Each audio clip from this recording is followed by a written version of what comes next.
Bonjour à tous et bienvenue sur la chaîne des ambassadeurs de Christ, la chaîne des personnes qui ont décidé de ne pas être égoïstes, mais de partager la lumière de Christ qui nous a été donnée, nous aussi, quand nous étions dans la perdition.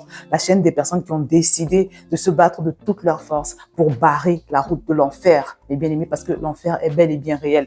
Voilà, et comme je n'arrêterai jamais de le dire, la raison pour laquelle Dieu nous a laissés sur la terre, après nous avoir sauvés, alors que nous étions en chemin pour l'enfer, c'est parce qu'il veut que nous, à notre tour, nous puissions être utilisés par lui pour sauver les personnes. Et tant que nous ne le faisons pas, vraiment, nous ne sommes pas agréables au Seigneur. Donc aujourd'hui, j'ai fortement à cœur de partager avec vous au sujet de la puissance de l'intercession. Voilà, l'idée m'est venue quand j'ai rencontré mon beau-frère il y a quelques jours. Il m'a partagé un témoignage qui m'a vraiment beaucoup marqué. Et il partageait l'histoire d'un homme de Dieu qui était vraiment assez fameux à son époque, hein, il n'est plus de ce monde. Et un jour, il a été enlevé dans le ciel. Il a eu une vision et s'est retrouvé au ciel. Et dans le ciel, il y avait différentes maisons, des personnes, des serviteurs de Dieu et tout. Et à un moment donné, il se retrouve dans une maison, du moins on lui faisait visiter des maisons. Donc, la demeure où on l'a emmené était tellement belle, magnifique. Et il demande, mais elle est à qui cette maison? Elle est belle, parce qu'il paraît qu'il y aura des degrés de luxe en fonction des personnes. Ce ne sera pas pareil pour tout le monde, en fait. Voilà. Donc, il trouve une maison qui est particulièrement belle et il se renseigne, il dit, mais elle appartient à qui la maison? Parce que là, elle est waouh et tout. Et là, on lui dit que la maison appartient à une vieille dame qui venait souvent dans son église. La vieille dame était, alors, elle n'était pas insignifiante.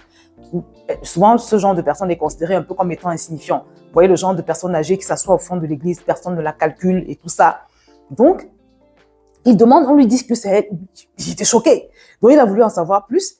Et c'est là qu'on lui apprend que non, cette femme que tu vois là, toutes tes croisades que tu fais, le succès que tu as là dans ton église, dans ton ministère, c'est elle. Ce sont ses prières à elle. Parce qu'elle ne vit que pour ça. Elle ne vit que pour prier pour le succès de tes croisades, pour que quand tu vas en croisade d'évangélisation, il y ait des âmes qui soient sauvées. C'est grâce à ces prières qu'il y a autant de monde qui vient dans ton église. C'est grâce à ces prières que tu as tant de succès dans ton église. C'est grâce à ces prières que vraiment le Seigneur a permis que beaucoup de malheurs qui auraient pu frapper ton église, te frapper toi-même, te soient évités. Cette femme a un ministère puissant dans ton église. Et c'était, aux yeux des gens, de la plupart des personnes, c'était la moindre de tous.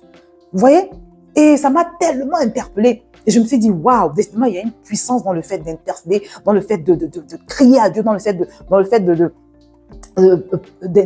crier au Seigneur en faveur des perdus. Il y a d'ailleurs même un passage dans la Bible qui nous dit que Dieu il cherche des personnes qui se tiennent à la brèche pour la nation, afin qu'ils ne la détruisent point. Donc, Dieu cherche des intercesseurs, en fait. Et il y a beaucoup de personnes qui me disent à chaque fois, oui, mais comment faire pour gagner les gens de ma famille? Comment faire pour gagner telle personne, mes amis, mes voisins? Ça commence par la prière. Parce que la parole de Dieu nous dit que c'est le Saint-Esprit qui convainc de péché et de jugement.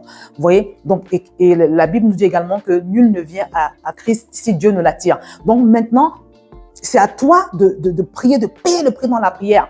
Voilà, pour que le Saint-Esprit aille convaincre ces personnes-là de se convertir, de fléchir leurs genoux devant Jésus. Souvent, on veut y aller avec notre propre force. On parle aux gens, on leur dit oui, mais donnez vos vies au Seigneur Jésus, sinon vous allez aller en enfer. Voilà, mais la vérité, c'est que c'est le Saint-Esprit qui convainc. Voilà, et que si on force les gens, parfois je vois des parents forcer leurs enfants, voilà, mais si vous faites ça, les gens vont venir, ils vont faire semblant de se convertir, mais ce ne sera pas véritablement l'œuvre du Saint-Esprit, ce ne sera pas sincère, ce ne sera pas authentique. Parce qu'une fois encore, c'est le Saint-Esprit qui convainc de péché et de jugement. Et c'est par nos prières que cela se fait. Voilà. Donc aujourd'hui, j'ai eu à cœur de vous faire participer un peu à ma marche de prière parce que oui, le Seigneur m'a donné l'instruction de faire une marche de prière ici, dans ma rue. Je vais y aller avec vous. Et vraiment, aujourd'hui, le temps n'est pas du tout beau. Vous allez voir, hein, quand on va sortir, il a neigé aujourd'hui, mais je ne peux pas ne pas le faire. Le Seigneur m'a donné une instruction et je vous assure que la seule fois, les seules 2 fois où je n'ai pas obéi à cette instruction du Seigneur, il y a eu des incidents là où j'habite. Les 2 seules fois. Et c'est là où j'ai réalisé que plus que jamais, c'était une véritable instruction du Seigneur. Voilà. Parce que plusieurs fois, j'ai pensé à comment est-ce que je fais pour atteindre mes voisins? Est-ce que j'organise un événement? Est-ce que j'organise une fête et tout? Voilà, je suis en train de réfléchir, de méditer, je demande au Seigneur. Et il m'a mis à cœur de commencer déjà par prier. Donc, je prie, je marche dans la rue où j'habite, je fais des déclarations, je fais des proclamations, je fais une onction d'huile sur mes chaussures. Et de temps en temps, je peux pulvériser. Je vais vous montrer avec mon petit flacon. Et je sais qu'il y a quelque chose qui se passe dans le spirituel. Et que le jour où je vais me mettre en action conformément à ce que le Saint-Esprit va me conduire à faire ce jour-là, je sais qu'il va se passer quelque chose parce que le terrain aura déjà été préparé, les cœurs auront déjà été préparés. Vous voyez? Donc, on va simplement y aller. Et je vous dis déjà que, comme je vous l'ai dit, aujourd'hui, il a neigé. Et c'était vraiment gênant au point où certains transports ont été annulés. Voilà, c'est vraiment désagréable de circuler dans la neige. En tout cas, moi, je n'aime pas beaucoup ça. Et à côté de ça, j'ai un programme tellement chargé ces derniers temps. Voilà, je prépare des événements. J'ai beaucoup de vidéos à tourner. Après celle-ci, je vais en tourner d'autres pour mes autres chaînes YouTube. J'ai beaucoup de choses. J'ai même des courses administratives à faire. Mais au milieu de tout ça, je dois me débrouiller pour faire ma marche de prière, coûte que bail, parce que c'est une instruction du Seigneur. Et que la question des âmes, c'est quelque chose qui touche le cœur de Dieu. C'est quelque chose vraiment qui tient à cœur au Seigneur. Donc voilà, sans plus tarder, je vais y aller et je vous invite à venir avec moi. Je vais vous montrer un petit peu. Voilà, à tout de suite. Donc voilà, je suis en train d'y aller. Vous allez voir, attendez, je vais vous montrer un petit peu la neige parce que... Donc là, je suis en train de... Regardez comment il a neigé. Malgré tout, je dois faire le travail du Seigneur. Avant d'y aller, vous savez, je ne sais pas comment je peux faire pour me filmer, mais j'utilise... Alors, je vais vous montrer. J'utilise ça, c'est de l'huile sainte. C'est de l'huile sainte que j'ai mis dans ce flacon. Donc, je vais en mettre sur mes chaussures. Donc, voilà, je mets l'huile sainte sur mes chaussures. Donc, les amis, comme je vous l'ai dit, je vais y aller. Et là, j'ai mon petit flacon. Habituellement, je vais m'en pulvériser un peu sur la semelle de mes chaussures. C'est un acte, on va dire, de foi que je pose. La Bible dit qu'ils sont beaux les pas de ceux qui annoncent l'évangile. Donc, je le fais un peu de façon prophétique.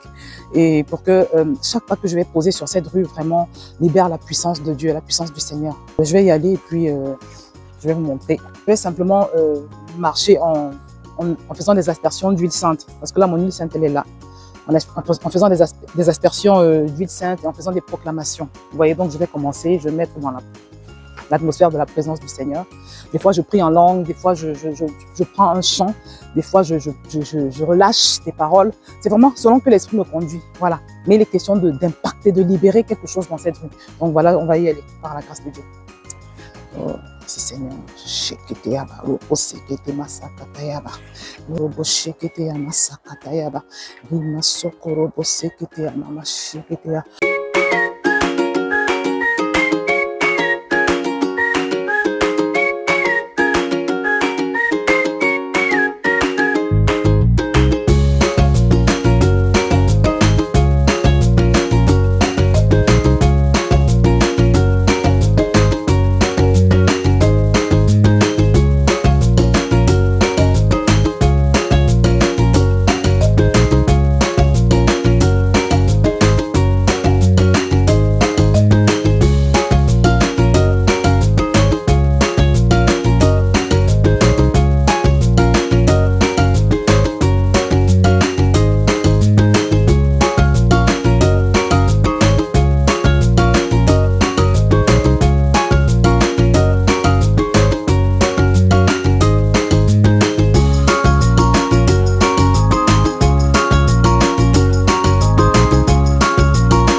Merci Saint-Esprit, reçois toute la gloire, Père, au nom de Jésus, Seigneur. Et nous scellons ces prières, Seigneur, dans le sang de Jésus.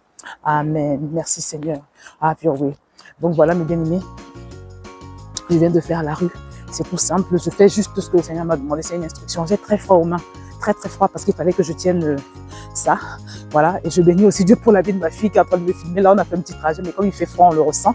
Et c'est quelque chose, c'est le genre de choses que nous devons faire. Même si Dieu ne t'a pas donné une instruction, prie pour tes voisins, prie pour tes collègues, prie pour tes camarades d'université, prie pour les personnes avec qui tu vis, tu habites. Je sais qu'il y a une puissance. La part de Dieu nous promet qu'il y a une puissance là-dedans. Donc voilà, je vais rentrer à la maison et véritablement que nous puissions nous y mettre, en fait, nous tous. Parce que le Seigneur veut sauver des gens. Et comme je l'ai dit, ça commence par avec l'intercession. Voilà, je vais m'arrêter là et je vous dis à très bientôt sur cette chaîne.